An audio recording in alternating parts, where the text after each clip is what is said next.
Si sentro raw sa tatlong agenda ni Pangulong Rodrigo Duterte ang talumpati niya sa State of the Nation address sa Lunes.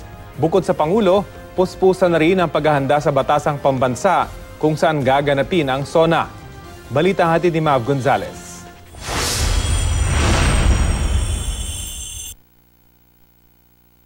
Sa litratong ito nakuha sa Davao, makikita si Pangulong Digong habang binabasa at pinapraktis ang kanyang talumpati. Ayon kay PCOO Secretary Martin Andanar, ayaw ni Pangulong Duterte na maging mahaba ang kanyang talumpati, kaya dalawa ang inihanda nilang bersyon ng kanyang speech. He has several versions. Several versions. He has a short and long version. It's called the President's Report. It's not just a technical report, it's a President's Report.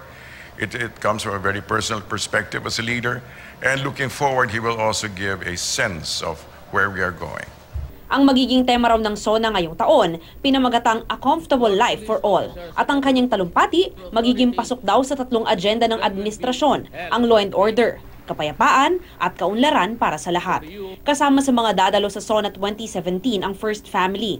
Kabilang dyan sina Davao City Vice Mayor Paulo Duterte at kanyang misis na si January, Davao City Mayor Sara Duterte at mister na si Atty. Man Scarpio. Ang presidential son na si Sebastian Duterte, kanyang partner na si Kate at kanilang anak na si Yair.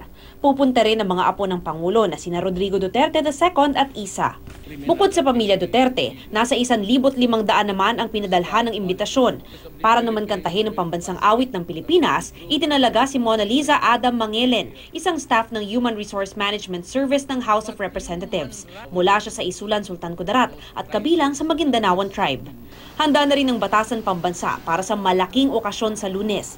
Ayon kay House Secretary General at Task Force on Chairman Atty. Cesar Pareja, kasado na ang seguridad sa loob at labas ng venue. Latag na rin ang mga detalye pagdating sa reception, media coverage at iba pang detalye na may kinalaman sa mga bisita. Ang pagkain na ihahanda, magiging simple raw muli. Wala ring alcoholic drinks na ibibigay sa mga bisita. Pero ititigil ang preparasyon bukas para magbigay daan sa joint session ng Kongreso na tatalakay sa martial law extension. Mav Gonzalez, GMA News.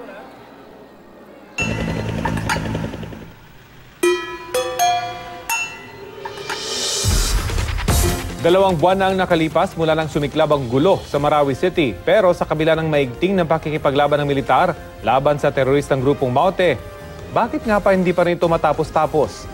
Balita natin ni Ivan Mayrina.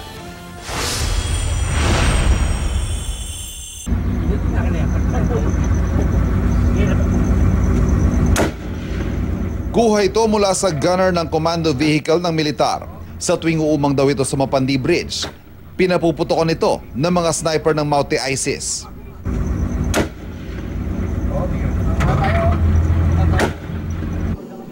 Saksi ang Mapandi Bridge at ang Barangay Lilod sa kabilang dako ng ilog sa mainit na bakbakan sa pagitan ng tropa ng gobyerno at ng mga terorista.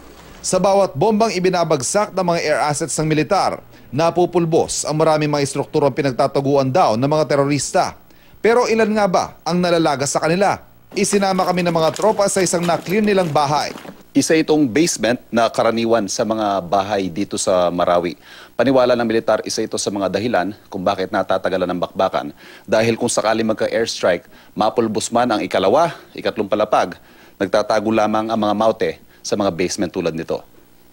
Kapansin-pansin din sa mga bahay sa Marawi na matibay ang pagkakadesenyo. Buhos po siya, ma'am. Unlike po na yun po yung nagpapahirap na ma-penetrate po ng mga bullets, madaling gamitin cover po siya ng kalaban. At kung magtapos man ang bakbakan at pakubkob ang pwesto ng kalaban, nariyan pa ang mga isinasagawang clearing operations. Ganito ang karaniwang clearing operations na isinasagawa ng mga tropa ng gobyerno.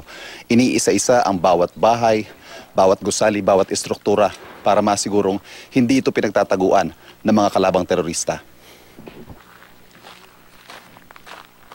Kada bahay, sir, pinagpaplanuhan sir namin ng mayos. So, kada bahay, sir, siguro mga 30 minutes, sir, bago namin ma-secure yung buong paligid, sir. Ilang beses na rin sinabi ng militar na hindi basta-basta mga sinasagupa nilang kalaban.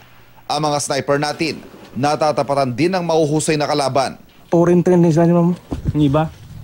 So sa lahat ng mga na-encounter mo mag-gera, sir, masasabi mong magagaling ang nakakalaban nyo dito?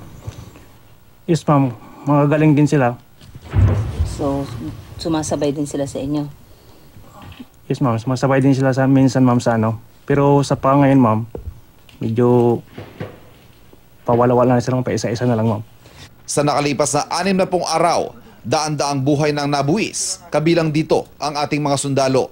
Sa bawat pagtuntong nila sa battle area, batid na posibleng hindi na nila muling makapiling ang kanilang mga pamilya. Ivan Mayrina, GMA News. Binisita naman po ni Pangulong Duterte ang mga sundalo sa Marawi. Pasado 2:00 kahapon nang dumating ang Pangulo sa lungsod na nakaunipormeng pangsundalo. Kasama niya sina Defense Secretary Delfin Lorenzana, National Security Advisor Hermogenes Esperon at AFP Chief of Staff General Eduardo Año. Sa kanyang talumpati, sinabi niya na paraan daw niya ito para personal na ipakita ang suporta sa mga sundalo. Nasasaktan daw ang Pangulo kapag nababalitaan ang mga nangyayari sa mga sundalo at sibilyan sa Marawi. 2 beses nang sinubukan ng Pangulo na bumisita sa Marawi City pero hindi natutuloy dahil po sa masamang panahon. I grieve paski doon sa namatay ng mga sibilyan.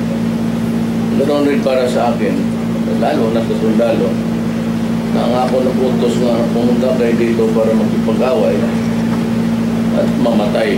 I had to be there. Nagbisita talaga ako kasi gusto kong malaman ninyo, isa lang tayo. Your life is not less important than mine. Our lives are very important to the country and to your family.